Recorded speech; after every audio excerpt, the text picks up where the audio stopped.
क्षति करार दिया रूढ़ी प्रताप सिंह ने जो है।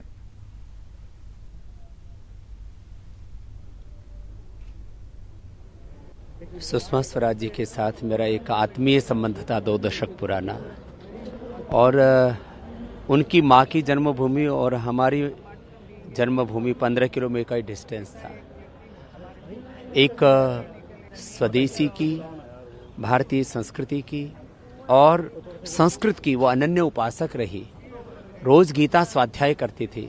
मैं पूरे पतंजलि योगपीठ परिवार की ओर से, पूरे साधु समाज की ओर से पूज्य स्वामी घोषणानंद जी, पूज्य स्वामी अवधेशानंद जी, पूज्य आचार्य बाक्षण जी, हमारे सारे साधु संत महात्मा उनको बहुत प्रेम करते थे।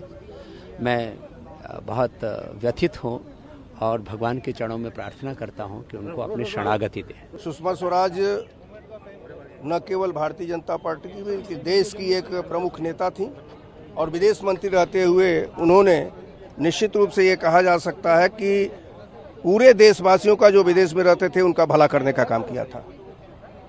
आदरणीय बहन सुषमा जी के लिए बहुत बहुत विनम्र श्रद्धांजलि।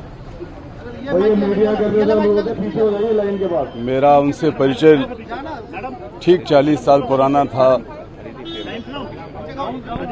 जब वो हरियाणा भवन में कई बार रहा करती थी, एमएलए थी, और मैंने पहली बार जब कुछ बंधुआ मजदूरों को मुक्त कराया तो उनकी सहायता की ज़रूरत पड़ी, और उनकी संवेदनशीलता, उनकी मानवीय करुणा ने मुझे इतना प्रभावित किया कि लगातार फिर उनसे परिचय, संपर्क, संबंध बने रहे। I came here today to condole with the family. Mamta Di is in Chennai. Otherwise, she would have been here herself, perhaps. अलग जिम्मेदारियों में उनके साथ हमें काम करने का एक अवसर मिला। निश्चित तौर से उनके अंदर जो एक इंसानियत थी और इंसाफ का जो जज्बा था, उस इंसानियत और इंसाफ के जज्बे को कभी कोई मिटा नहीं सकता, कभी कोई ख़त्म नहीं कर सकता। मुझे भाई की तरह मानती थी, राखी बांधती थी, और निश्चित तौर से उनका जो दुनिया से जाना एक बहुत बड़ी राजनीतिक, सामाजिक दोनों क्षेत्रों में बहुत बड़ा नुकसान है, और उस नुकसान की भरपाई कभी नहीं की जा सकती।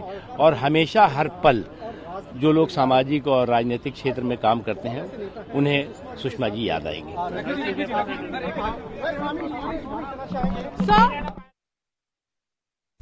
फिलहाल रुकते हैं छोटे से ब्रेक के लिए।